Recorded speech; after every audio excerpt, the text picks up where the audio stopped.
Hello guys, welcome to my channel. நான் உங்கள் ஷஃபி. இன்னைக்கு வீடியோவில் நம்ம யாரை பற்றி பார்க்க போகிறோம் அப்படின்னா வில்லியம் ஷேக்ஸ்பியர். வில்லியம் ஷேக்ஸ்பியர் ஒரு சிறந்த எழுத்தாளர் மற்றும் என்னோட ஃபேவரட் ரைட்டர். வில்லியம் ஷேக்ஸ்பியரோட பின்னணி என்னன்னு பார்த்துடலாம். வில்லியம் ஷேக்ஸ்பியர் இங்கிலீஷ் லிட்ரேச்சரில் one of the greatest playwright and போயட்டாக இருக்கார். ஹியூமனோட நேச்சரை அண்டர்ஸ்டாண்ட் பண்ணிக்கக்கூடிய ஒரு ஆத்தராகவும் இருக்கார். வில்லியம் ஷேக்ஸ்பியர் 39 பிளேஸையும் 154 சானட்ஸையும் எழுதியிருக்காரு. இவர் உலகளாவிய எல்லா மக்களாலும் பேசப்படக்கூடிய ஒரு ஆத்தராக இருக்கார். வில்லியம் ஷேக்ஸ்பியருடைய இயர்லி லைஃப், ஆரம்ப கால வாழ்க்கை எப்படி இருந்துச்சுன்னு பார்க்கலாம். 1564 இங்கிலாண்டில் ஸ்டாட்ஃபோர்ட் ஆப்பவன் அப்படின்ற இடத்துல பிறந்திருக்காரு. ஷேக்ஸ்பியர் ஒரு நடுத்தர குடும்பத்தை சேர்ந்தவர். அவர் இலக்கண பள்ளி கல்வியை படிச்சிருக்காரு. அவரோட 18 வயசில் அன்னி ஹேத்தவே அப்படின்ற பெண்ணை மேரேஜ் பண்ணிக்கிட்டாரு. 1590 நடிப்புக்காகவும் அவரோட எழுத்தை தொடர்றதுக்காகவும் லண்டனுக்கு போனார். நெக்ஸ்ட் டாபிக், அவரோட மேஜர் ஒர்க்ஸ் என்னென்னு பார்க்கலாம். நாடகத்தில் ஹாம்லெட், ஒத்தலோ, கிங் லியர், மேக்பெத் போன்ற ட்ராஜடி கதைகளை நிறையா எழுதியிருக்காரு. அவை எல்லாமே லட்சியம், பொறாமை, விதிகள் போன்றதை ஆராயக்கூடிய கதைகளாக இருந்தது. அவருடைய காமெடி கதைகளில் Midsummer night dream, 12th night எழுதினார். அவருடைய காமெடி கதைகள் எல்லாமே நகைச்சுவை, காதல் மற்றும் ஒரு தவறான அடையாளங்களை கொண்டுள்ள ஒரு கதைகளாக இருந்தது. அதே போல் வரலாற்றில் ஹென்றி V போன்ற வரலாற்று கதைகளை ஆங்கில மன்னர்களிடம் எடுக்கப்பட்டதாக இருந்தது. காதல், நேரம், அழகு போன்ற ஒரு டீப் அனலைஸ்டு சானட்டை எழுதினார். மட்டும் இல்லாமல் ஆங்கில மொழிகளில் 1700க்கும் மேற்பட்ட சொற்களை அறிமுகப்படுத்தினார். Next topic, legacy and influence, மரபு மற்றும் தாக்கங்கள் எப்படி இருந்ததுன்னு பார்க்கலாம்.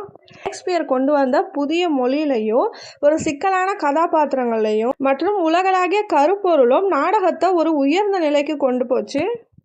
இது உலகளாவிய இலக்கியத்திலையும் நாடகத்திலையும் ஒரு தாக்கத்தை ஏற்படுத்துச்சு. ஷேக்ஸ்பியரோட எல்லா படைப்புகளும் இன்னமும் நிகழ்த்தப்பட்டு விரிவாக ஆராயப்பட்டு வருகின்றது. ஷேக்ஸ்பியருடைய ஃபேமஸான phrase to be or not to be, இருக்க வேண்டும் அல்லது இருக்கக்கூடாது, இந்த சொற்களை நவீன கலாச்சாரத்தில் ஒரு பாதிப்பை ஏற்படுத்துச்சு. Next topic, William Shakespeare the great writer. William Shakespeare நிறைய எழுத்தாளர்களுக்கு ஒரு இன்ஸ்பைரிங்கான ஆத்தராக இருந்தார். நிறைய பேர் அவர் ஒர்க்ஸை படித்தாங்க. அவரோட நாடகங்களெல்லாம் மூவிஸாக எடுத்தாங்க, நேரடி நிகழ்ச்சியாகவும் நடத்தினாங்க. எழுத்து அப்படின்னு சொன்னாலே ஷேக்ஸ்பியர் அவரோட எல்லையை தாண்டி ஒரு நாடகம் எவ்வளோ உச்சத்தில் இருக்க வேண்டும் அப்படின்றத காட்டினார். அடுத்த topic, masterpiece across genre. ஷேக்ஸ்பியருடைய சிறந்த படைப்புகளின் வகைகளை பற்றி பார்க்கலாம். ஃபஸ்ட்டு ட்ராஜடிஸில் King Lear, Othello, Macbeth, Hamlet, Romeo Juliet.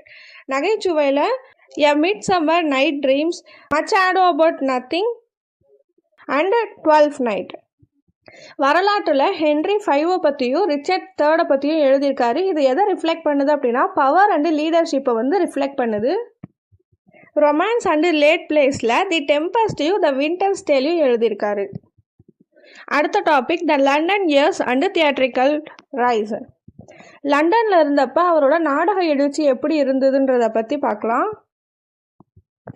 Late 1580s அல்லது ஏர்லி 1590s தான் லண்டனுக்கு ஷேக்ஸ்பியர் குடிபெயர்ந்தார். அப்பொழுது ஒரு துடிப்பான நாடக உலகத்தில் ஷேக்ஸ்பியர் நுழைஞ்சார்.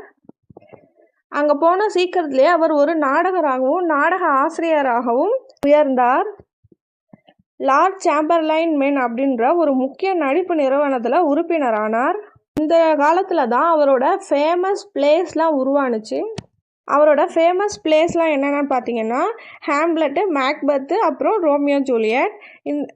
இதெல்லாம் ஒரு ட்ராஜடி நாடகமாக அங்கே இருந்தது. இது எல்லாமே புதுசாக கட்டப்பட்ட குளோப் தியேட்டரில் நிகழ்த்தப்பட்டது. Next topic, literary journals and theatrical டெப்த்தை பற்றி பார்க்கலாம். மனித இயல்பை பற்றி ஆழமாக புரிஞ்சுக்கிட்டவர் ஷேக்ஸ்பியர். இன்னும் நிறைய பிளேஸ் எல்லாம் எழுத ஆரம்பித்தார். அதில் ஹாம்லெட்டில் இருந்து முடிவெடுக்க முடியாத இளவரசன்ற கதாபாத்திரத்தை வச்சுருந்தார்.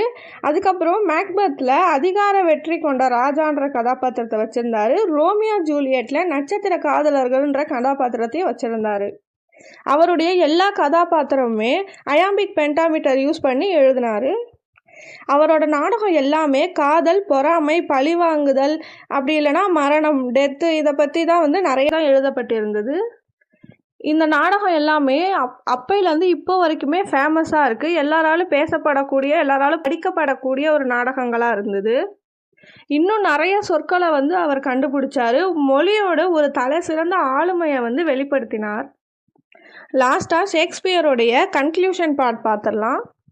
வில்லியம் ஷேக்ஸ்பியர் அவரோட ஏர்னிங்ஸை எல்லாத்தையுமே ஸ்டாட்ஃபோர்ட் ரியல் எஸ்டேட் அப்படின்றதுல முதலீடு செஞ்சு அங்கே இருந்தார். ஏப்ரல் 23, 1616 அன்று 52வது வயதில் அவருடைய பிறந்த நாள் அன்று இறந்தார். அவரோட டெத்தை எண்ட் ஆஃப் அன் இயரான்னு மார்க் பண்ணாங்க. அவர் இறந்தாலும் அவரோட ஒர்க்ஸ் எல்லாமே இங்கிலீஷ் தியேட்டர்லேயும் லிட்ரேச்சர்லேயும் ஒரு பெட்ராக்காக இருந்தது. ஃபில்ம், ஒப்பரா, மாடர்ன் ஸ்டோரி டெல்லிங்லாம் ஒரு இன்ஸ்பைரிங் கவுண்ட்லெஸ் ஆத்தராக இருந்தார். இந்த உலகத்திலேயே ஒரு கிரேட்டஸ்ட் ட்ராமட்டிஸ்ட்னு ஷேக்ஸ்பியர் அழைக்கப்பட்டார். தேங்க்ஸ் ஃபார் வாட்சிங். Please subscribe my channel.